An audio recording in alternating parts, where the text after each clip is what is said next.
కొంతకాలం వరకు బానే ఉంటారు కొంతమంది. ఆ తర్వాత నుంచి వాళ్ళకి లేనిపోని సమస్యలు ఎదురవుతూ ఉంటాయి. ఫైనాన్షియల్‌గా కానివ్వండి, ఆరోగ్యపరంగా కానివ్వండి.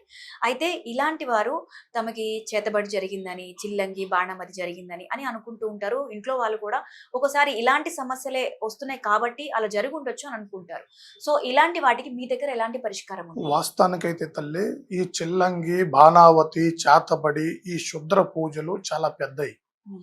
వీటికి గురైన మనసులలో మనశ్శాంతి, ఆరోగ్య శాంతి, ధనశాంతి, కుటుంబ శాంతి లేక అసలు వాళ్ళు ఏం చేస్తున్నారో వాళ్ళకే అర్థం కాక పెద్ద పెద్ద సంస్థలు కూడా వెనక్కబడిపోయి లక్ష్మీ పరంగా అభివృద్ధి లేక కుటుంబంలో ప్రశాంతత లేక వాళ్ళు అనుకూలత అనేది కోల్పోయి కొన్ని రకాలుగా ఇబ్బందులు పడుతూ ఉంటారు. ఈ దుష్ట సమస్యలు తెలుసుకోవటానికి గల కారణాలు ఎలా ఉంటాయంటే వాళ్ళకి ఆరోగ్యపరమైన నష్టాలు జరుగుతూ ఉంటాయి. ఎన్ని మందులు మింగినా ఒంటికి పట్టవు. అతని విషయంలో డాక్టర్ దగ్గరికి పోయి చూపించుకున్నా కానీ రోగం తెలియదు, కానీ అనారోగ్య సమస్య ఇబ్బంది పెడుతూనే ఉంటుంది.